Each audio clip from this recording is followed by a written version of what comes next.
வணக்கம் நண்பர்களே. இன்றைக்கி ஒரு முக்கியமான வீடியோ தான் இது.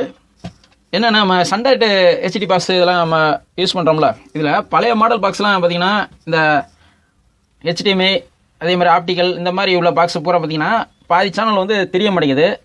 மெயினாக பார்த்திங்கன்னா ஹெச்டி சேனல்ஸ்லாம் பார்த்திங்கன்னா சன் டிவி அதே மாதிரி சன் மியூசிக் இந்த மாதிரி சேனல்லாம் வரமாட்டேங்குது. ஆனால் வந்து டவர் பார்த்திங்கன்னா டவர்லாம் காட்டும், ஆனால் வந்து படம் வராது, ஒரே பிளாங்காக இருக்கும். அந்த மாதிரி கம்ப்ளைண்ட் வந்து இப்போ சமீபத்தில் இருந்துச்சு. அதுக்கு என்ன காரணம் பார்த்தீங்கன்னா, இதில் வந்து இப்போ சன்டைரக்ட் பொறுத்தளவுக்கு இப்போ ஃப்ரீக்வன்சி அவங்க மாற்றிருக்காங்க. அதனால தான் இந்த பாதி சேனல் நம்மளுக்கு தெரிய மாட்டேங்குது. இந்த மாதிரி பாக்ஸ்லேயே பார்த்தீங்கன்னா இன்னும் சில மாடல்லாம் பழைய மாடல்லாம் இருக்குது, அதிலலாம் இந்த படம் வரமாட்டேங்குது. நான் வந்து இப்போ ஃப்ரீக்வன்சியை மாற்றி நான் அலைன்மெண்ட் பண்ண பின்னாடி அந்த படம்லாம் வந்துருச்சு. அதனால தான் இந்த வீடியோ உங்களுக்கு மேக் பண்ணுறேன். இப்போ புது ஃப்ரீக்வன்சி என்ன மாற்றிருக்காங்கன்னா, இப்போ லேட்டஸ்ட்டாக உள்ள ஃப்ரீக்வன்சி நான் சொல்கிறேன். ஃபஸ்ட்டு 12316,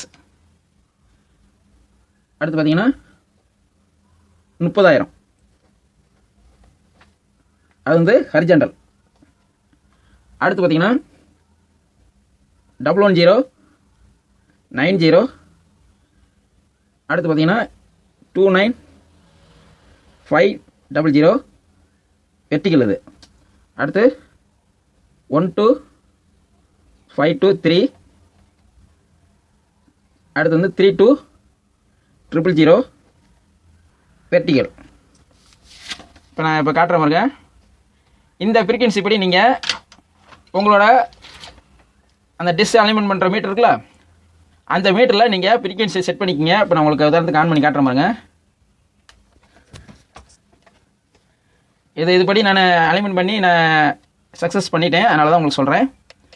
இப்போ சிக்னல் ஸ்கேன் நம்ம கொடுத்தோம்னு வச்சுக்கோங்க, ஓகே கொடுத்தோம்னா சிக்னல் உங்களுக்கு காட்டுற பாருங்க. இந்த 3 சிக்னல் தான் இப்போ ஃப்ரீக்வன்சியை நம்ம செட் பண்ணியிருக்கேன். இந்த நம்பர் தான் இந்த நம்பர். இதுபடி நீங்கள் செட் பண்ணிக்கிங்க. செட் பண்ணிவிட்டு நீங்கள் இதில் குவாலிட்டிங்கிற இடத்துல 64% 3 சிக்னல்லுமே எடுக்கணும். நீங்கள் அட்லீஸ்ட் 60நாச்சும் எடுக்கணும். 3 சிக்னல்னால் இந்த 3 சிக்னலுமே பார்த்தீங்கன்னா, அதாவது பக்கத்தில் இருக்கும். ஒரு லேஸ் அட்ஜஸ்ட் பண்ணவே இந்த 3மே வந்து கவர் ஆகிரும். அந்த மாதிரி இடத்துல வச்சுக்கிட்டு நீங்கள் அந்த டிஷ்ஷை அலைன்மெண்ட் பண்ணி அப்படியே நீங்கள் ஸ்பானர் வச்சு டைட் வச்சுருங்க. எல்லா சேனலும் வந்துடுது. இப்போ நான் சொன்ன ஃப்ரீக்வன்சி ஓல்டு பாக்ஸுக்கும் நியூ பாக்ஸுக்கு ரெண்டுக்குமே இந்த ஃப்ரீக்வன்சி சேம் தான்.